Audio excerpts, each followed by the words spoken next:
ನಮಸ್ತೆ ಕರ್ನಾಟಕ ಜಾಕಿವಾಹಿನಿಗೆ ಸ್ವಾಗತ. ನಾನು ರಾಜೇಶ್ ತಾಸತ್ನೂರ್. ಈ ಮೂಲಕ ರಾಜ್ಯದ ಜನತೆಯೊಂದಿಗೆ ಹಂಚಿಕೊಳ್ಳಲೇಬೇಕಾದಂಥ ಮಾಹಿತಿ ಏನಂದರೆ, ಇತ್ತೀಚೆಗೆ ರಾಜ್ಯ ಸರ್ಕಾರ ಹಿಂದಿ 3ನೇ ಭಾಷೆ ಏನಿದೆ ನೋಡು, ಅದಕ್ಕೆ ಕಡ್ಡಾಯವಾಗಿ 100 ಅಂಕಗಳು ಬೇಡ, ಅವಶ್ಯಕತೆ ಇಲ್ಲ, ಅದನ್ನು ಗ್ರೇಡ್ ಕೊಡೋಣ ಅಂತ ನಿರ್ಧಾರ ಮಾಡಿ ಆದೇಶವನ್ನು ಹೊರಡಿಸಿದೆ. ಒಂದು ಇಲೆಕ್ಟೆಡ್ ಗೌರ್ಮೆಂಟ್, ಚುನಾಯಿತ ಸರ್ಕಾರ ನಿರ್ಧಾರವನ್ನು ತೆಗೆದುಕೊಂಡಾಗ ತನ್ನ ಭಾಷೆ ಮತ್ತು ಇಲ್ಲಿ ಆಡಳಿತಕ್ಕೆ ಸಂಬಂಧಪಟ್ಟಂತೆ, ರಾಜ್ಯ ಮಟ್ಟದ ಕಾನೂನಿಗೆ ಸಂಬಂಧಪಟ್ಟಂತೆ ನಿರ್ಧಾರವನ್ನು ತೆಗೆದುಕೊಂಡಾಗ ಪ್ರಶ್ನೆ ಮಾಡುವ ಹಕ್ಕು ಯಾವುದೇ ಸಂಘಟನೆಗಳಿಗಿರೋದಿಲ್ಲ, ಬಾಹ್ಯ ಸಂಘಟನೆಗಳಿಗೆ. ಇದನ್ನು ಎಲ್ಲ ಸಂಘಟನೆಗಳು ಮತ್ತು ಇಡೀ ರಾಜ್ಯದ ಕನ್ನಡಿಗರು ಸ್ವಾಗತವನ್ನು ಕೂಡ ಮಾಡಿದ್ದಾರೆ ಸರ್ಕಾರದ ನಿರ್ಧಾರವನ್ನು. ಬೇಕಿಲ್ಲದ ವಿಷಯಗಳನ್ನು ಓಪನ್ ಮಾಡೋದು ಯಾಕೆ, ತೆರೆಯೋದು ಯಾಕೆ, ಜನರ ಮುಂದೆ ಇಡೋದು ಯಾಕೆ, ಗೊಂದಲ ಮಾಡೋದು ಯಾಕೆ? ರಾಜ್ಯಪಾಲರಲ್ಲಿ ಈ ಮೂಲಕ ನಾನು ಮನವಿ ಮಾಡುವುದೇನೆಂದರೆ, ಅದು ಕನ್ನಡಿಗರ ನಿರ್ಧಾರ, ಕರ್ನಾಟಕದಲ್ಲಿ ರಚನೆಯಾಗಿರ್ತಕ್ಕಂಥ ಸರ್ಕಾರದ ನಿರ್ಧಾರ. ನಾವು ಹಿಂದಿ ಬೇಡ ಅಂತ ಬೇರೆ CBSE ಸಿಲೆಬಸ್ನವ್ರಿಗೆ ಹೇಳಿಲ್ಲ, ICSE ಸಿಲೆಬಸ್ನವ್ರಿಗೆ ಹೇಳಿಲ್ಲ.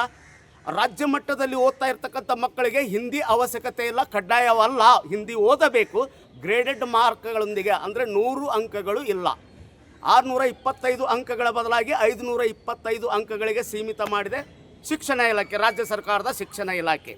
ಮುಖ್ಯವಾದ ಒಂದು ಮಾಹಿತಿಯನ್ನು ಹಂಚಿಕೊಳ್ಳೋದು ಏನು ಅಂತಂದರೆ, ಯಾರದೇ ಒತ್ತಡಕ್ಕೆ ನಾವು ಮಣಿಯುವ ಅವಶ್ಯಕತೆ ಇಲ್ಲ. ನಮಗೆ ಕನ್ನಡ ಉಳಿಯಬೇಕು, ಕನ್ನಡ ಶಾಲೆ ಉಳಿಯಬೇಕು, ಸಾರ್ವಜನಿಕ ಆಸ್ಪತ್ರೆಗಳು ಉಳಿಯಬೇಕು. ಹೀಗಾಗಿ ಕನ್ನಡ ಶಾಲೆ ಉಳಿಯಬೇಕು, ಕನ್ನಡ ಭಾಷೆ ಉಳಿಯಬೇಕಂದ್ರೆ ನಮ್ಮ ಕೆಲಸ ಏನಾಗಬೇಕು? ಕನ್ನಡ ಪರ ಇರಬೇಕು, ಕನ್ನಡ ಪರ ಇರಬೇಕು. ಕೇಂದ್ರ ಮಟ್ಟದಲ್ಲಿ ಏನಾದರೂ ಹಿಂದಿ ರಾಷ್ಟ್ರ ಭಾಷೆ ಅಂತ ಘೋಷಣೆ ಆದರೆ ಹಿಂದಿ ಕಲಿಯುವ ಯೋಚನೆಯನ್ನು ಮಾಡೋಣ ಅಂಕಗಳೊಂದಿಗೆ. ರಾಷ್ಟ್ರ ಭಾಷೆಯಾಗಿ ನೀವು ಘೋಷಣೆ ಮಾಡಿಲ್ಲ, ಪಾರ್ಲಿಮೆಂಟ್ನಲ್ಲಿ ನೀವು ನಿರ್ಧಾರ ಮಾಡಿಲ್ಲ, ನಮಗೆ ಮಾತ್ರ ಹಿಂದಿ ಕಲಿಯಬೇಕು ಕಡ್ಡಾಯವಾಗಿ ಅಂತ ಸೂಚನೆ ಮಾಡುವ ಹಕ್ಕು ಅಥವಾ ರೈಟ್ಸು ಯಾರಿಗೂ ಇಲ್ಲ. ನಮ್ಮ ಹಕ್ಕು, ನಮ್ಮ ಅಸ್ಮಿತೆ, ನಮ್ಮ ಕನ್ನಡತೆ ನಾವು ಉಳಿಸ್ಕೋತೀವಿ. ಕನ್ನಡಾಂಬೆಯನ್ನು ಪ್ರಶ್ನೆ ಮಾಡೋದು, ಕನ್ನಡಿಗರನ್ನು ಪ್ರಶ್ನೆ ಮಾಡುವ ಧೈರ್ಯ ನಿಮಗಿಲ್ಲ, ಅದರ ಅವಶ್ಯಕತೆ ಇಲ್ಲ. ನಾವು ಕನ್ನಡವನ್ನು ಪ್ರಥಮ ಭಾಷೆಯನ್ನಾಗಿ ಓದ್ತೀವಿ. ಇಂಗ್ಲೀಷ್ ಮಾಧ್ಯಮ ಶಾಲೆ ಏನಿದೆ ನೋಡು, ಆಂಗ್ಲ ಮಾಧ್ಯಮ ಶಾಲೆ ಮತ್ತು ಕನ್ನಡ ಮಾಧ್ಯಮ ಶಾಲೆಗಳಲ್ಲಿ ನಾವು ಇನ್ನು ಮೇಲೆ ಕಡ್ಡಾಯವಾಗಿ ಸಮಾಜ ವಿಜ್ಞಾನವನ್ನು ಕೂಡ ಕನ್ನಡ ಮಾಧ್ಯಮದಲ್ಲೇ ಕಲಿಯಬೇಕು. ಆವಾಗ ನಮ್ಮ ಇತಿಹಾಸ ಮತ್ತು ನಮ್ಮ ಸಂಸ್ಕೃತಿ ಅರ್ಥವಾಗುತ್ತೆ ನಮ್ಮ ಮಕ್ಕಳಿಗೆ. IAS ಅಧಿಕಾರಿಗಳಾಗಿರ್ಬೋದು, IPS ಅಧಿಕಾರಿಗಳಾಗಿರ್ಬೋದು, ಜಡ್ಜ್ ಆಗಿರ್ಬೋದು, ವಿಜ್ಞಾನಿಗಳಾಗಿರ್ಬೋದು, ಕನ್ನಡ ಮಾಧ್ಯಮದಲ್ಲಿ ಓದಿ ವಿಜ್ಞಾನಿಗಳಾಗಿದ್ದಾರೆ.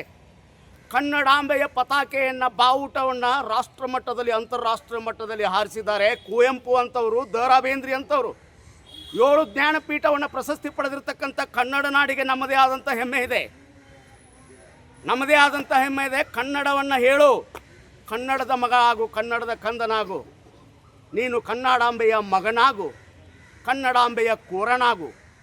ಇದಾಗಿತ್ತು ಇವತ್ತಿನ ವಿಶೇಷ. ಆದರೆ ರಾಜ್ಯ ಸರ್ಕಾರ ಯಾವುದೇ ಹಂತಕ್ಕೂ ಕೂಡ ಹಿಂಸರಿಯಬಾರದು. ಏಕೆಂದರೆ ರಾಜ್ಯಪಾಲರು ಸೂಚನೆ ಕೊಡ್ತಾರೆ ಮುಖ್ಯ ಕಾರ್ಯದರ್ಶಿ ಅವರಿಗೆ, ಶಾಲಿನಿ ರಜನೀಶ್ ಅವರಿಗೆ, ಏನಂತ? ಪುನರ್ವಿಮರ್ಶನೆ ಮಾಡಿ. ಯಾಕೆ ವಿಮರ್ಶನೆ ಮಾಡಬೇಕು? ಚುನಾಯಿತ ಸರ್ಕಾರ ನಿರ್ಧಾರ ತೆಗೆದುಕೊಂಡಾಗ ಶಿಕ್ಷಣ ಇಲಾಖೆಯ ಮೂಲಕ ರಾಜ್ಯ ಸರ್ಕಾರದ ನಿರ್ಧಾರವನ್ನು ಇಡೀ ಕನ್ನಡ ನಾಡಿನ ಜನತೆ ಸ್ವಾಗತ ಮಾಡಿರುವಾಗ ಬಾಹ್ಯ ಒತ್ತಡಗಳಿಗೆ ಹೆದರುವ, ಬೆದರುವ, ಜಗ್ಗುವ ಪ್ರಶ್ನೆನೇ ಇಲ್ಲ. ಇದಕ್ಕೆ ನೇರವಾಗಿ ವಿರೋಧ ಮಾಡ್ತೀವಿ. ಬಾಹ್ಯ ಒತ್ತಡಗಳಿಗೆ ರಾಜ್ಯ ಸರ್ಕಾರದ ನಿರ್ಧಾರವನ್ನು ಸ್ವಾಗತ ಮಾಡ್ತೀವಿ. ವಿಶೇಷವಾಗಿ ಶಿಕ್ಷಣ ಇಲಾಖೆಯ ನಿರ್ಧಾರವನ್ನು ಸ್ವಾಗತ ಮಾಡ್ತೀವಿ. ಕಡ್ಡಾಯವಾಗಿ ಆಂಗ್ಲ ಮಾಧ್ಯಮ ಶಾಲೆಗಳಲ್ಲಿ, ಕನ್ನಡ ಮಾಧ್ಯಮ ಶಾಲೆಗಳಲ್ಲಿ, ಕನ್ನಡ ಮಾಧ್ಯಮದಲ್ಲಿಯೇ ನಮ್ಮ ಸಾಮಾಜಿಕ ವಿಜ್ಞಾನ, ನಮ್ಮ ಇತಿಹಾಸ ಮತ್ತು ನಮ್ಮ ಸಂಸ್ಕೃತಿಯನ್ನು ಬೋಧಿಸಬೇಕು. ನಮ್ಮ ಮಕ್ಕಳಿಗೆ ಆ ತಾಕತ್ತಿದೆ. IAS ಆಗೋ ತಾಕತ್ತಿದೆ, ಜಡ್ಜ್ ಆಗುವಂಥ ತಾಕತ್ತಿದೆ, ವಿಜ್ಞಾನಿಗಳಾಗುವಂಥ ತಾಕತ್ತಿದೆ. ನಮ್ಮ ಕೀರ್ತಿ ಪತಾಕೆಯನ್ನು ಹಾರಿಸುವ ತಾಕತ್ತು ಕೂಡ ನಮಗಿದೆ. ಯಾರೂ ನಮ್ಮ ಮೆದುಳಿಗೆ ಪ್ರಶ್ನೆ ಮಾಡುವ ಅವಶ್ಯಕತೆ ಇಲ್ಲ. ನಾವು ಕೂಡ ವಿಚಾರವಂತರಿದ್ದೀವಿ, ಬುದ್ಧಿವಂತರಿದ್ದೀವಿ. ನಮ್ಮನ್ನು ಕತ್ತಲೆಯಲ್ಲಿಡುವ ಪ್ರಯತ್ನವನ್ನು ಮಾಡಕೂಡದು ಬಾಹ್ಯ ಶಕ್ತಿಗಳು, ಅದು ನಡೆಯೋದಿಲ್ಲ.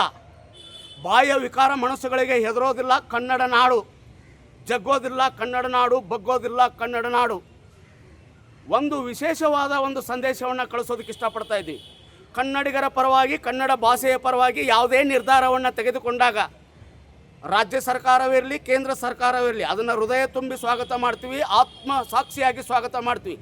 ನಮ್ಮ ವಿರುದ್ಧ ನಿರ್ಧಾರ ತೆಗೆದುಕೊಂಡಾಗ ನಾವು ವಿರೋಧವನ್ನು ವ್ಯಕ್ತಪಡಿಸ್ತೀವಿ. ನಮಗೂ ಕೂಡ ಸಂವಿಧಾನದಲ್ಲಿ ಆ ಹಕ್ಕು ಕೊಟ್ಟಿದ್ದಾರೆ. ಸಂವಿಧಾನದ ಹಕ್ಕು ಉಲ್ಲಂಘನೆ ಆಗಬಾರ್ದು, ನಮಗೆ ಕೊಟ್ಟಿರ್ತಕ್ಕಂಥ ಹಕ್ಕು ಉಲ್ಲಂಘನೆ ಆಗಬಾರ್ದು, ನಮ್ಮ ಸ್ವಾತಂತ್ರ್ಯ ಹರಣ ಆಗಬಾರ್ದು. ಕನ್ನಡ ಉಳಿಯಬೇಕು, ಕನ್ನಡ ಶಾಲೆ ಉಳಿಯಲೇಬೇಕು. ಕನ್ನಡವನ್ನು 125 ಅಂಕಗಳಿಗೆ, ಅಂದರೆ ಪ್ರಥಮ ಭಾಷೆಯನ್ನಾಗಿ, ದ್ವಿತೀಯ ಭಾಷೆಯನ್ನಾಗಿ ಕಡ್ಡಾಯವಾಗಿ ಓದಬೇಕೆಲ್ಲರೂ. ಕನ್ನಡವನ್ನು 3-4ನೇ ಭಾಷೆ ಓದೋದಕ್ಕೆ ನಾವು ಚಾನ್ಸ್ ಕೊಡೋದಿಲ್ಲ, ಅವಕಾಶವನ್ನು ನಾವು ಕೊಡೋದಿಲ್ಲ. ಕನ್ನಡ ಪ್ರಥಮ ಭಾಷೆ ಮತ್ತು ದ್ವಿತೀಯ ಭಾಷೆಯಾಗಿ ಎಲ್ಲರಿಂದ ಅಧ್ಯಯನ ಆಗಬೇಕು, ಕನ್ನಡ ಉಳಿಯಬೇಕು. ಇದಾಗಿತ್ತು ಇವತ್ತಿನ ವಿಶೇಷ. ಇಂಥ ವಿಶೇಷಗಳೊಂದಿಗೆ ತಮ್ಮ ಮುಂದೆ ಬರಲಿದೆ ಕರ್ನಾಟಕ ಜಾಕಿ. ದಯವಿಟ್ಟು ಲೈಕ್ ಮಾಡಿ, ಶೇರ್ ಮಾಡಿ, ಸಬ್ಸ್ಕ್ರೈಬ್ ಮಾಡಿ. ನಮಸ್ತೆ.